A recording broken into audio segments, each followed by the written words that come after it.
ଆଜି ମୋ କବିତାର ଶୀର୍ଷକ ଅଗ୍ନିବର୍ଷା। ବୈଶାଖ ମାସଟି ମାସ ମଧ୍ୟ ଏକ ବରଷ ଆରମ୍ଭ ହୁଏ। ବଡ଼ ପୁଅ ବୋଲି ହାକିମି ଚଳାଏ ଯାହା ମନ ଇଚ୍ଛା ହୁଏ। ପ୍ରଚଣ୍ଡ ରୌଦ୍ରକୁ ଅଜାଡ଼ି ଦିଅନ୍ତି, ପ୍ରଚଣ୍ଡ ରୌଦ୍ରକୁ ଅଜାଡ଼ି ଦିଅନ୍ତି।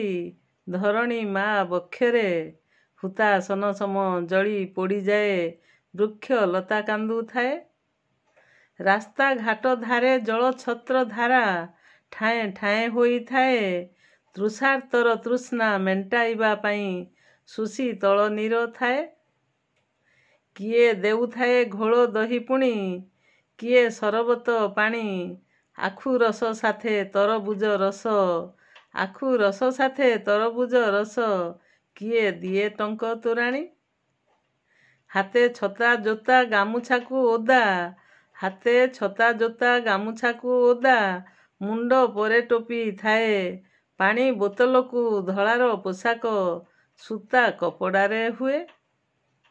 11ଟା ଠାରୁ 3ଟା ପର୍ଯ୍ୟନ୍ତ, 11ଟା ଠାରୁ 3ଟା ପର୍ଯ୍ୟନ୍ତ ବିପଦ ସମୟ ଜାଣି।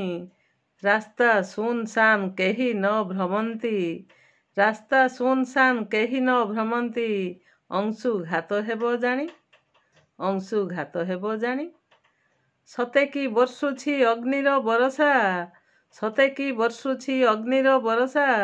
ଘିମିରି ଫୋଟକା ହୁଏ, ଘିମିରି ଫୋଟକା ହୁଏ। ଅତି ବେଶୀ ହେଲେ ଚିକେନ ପକ୍ସ ହୋଇ ଦେହ ସାରା ଦିଶୁଥାଏ। ଅପେକ୍ଷା କରନ୍ତି ଚାତକ ସମାନ, ଅପେକ୍ଷା କରନ୍ତି ଚାତକ ସମାନ। କେବେ ବରଷିବ ବାରି, କେବେ ବରଷିବ ବାରି। ମୌସୁମୀ ରାଣୀଙ୍କୁ ଆବାହନ କରି, ମୌସୁମୀ ରାଣୀଙ୍କୁ ଆବାହନ କରି।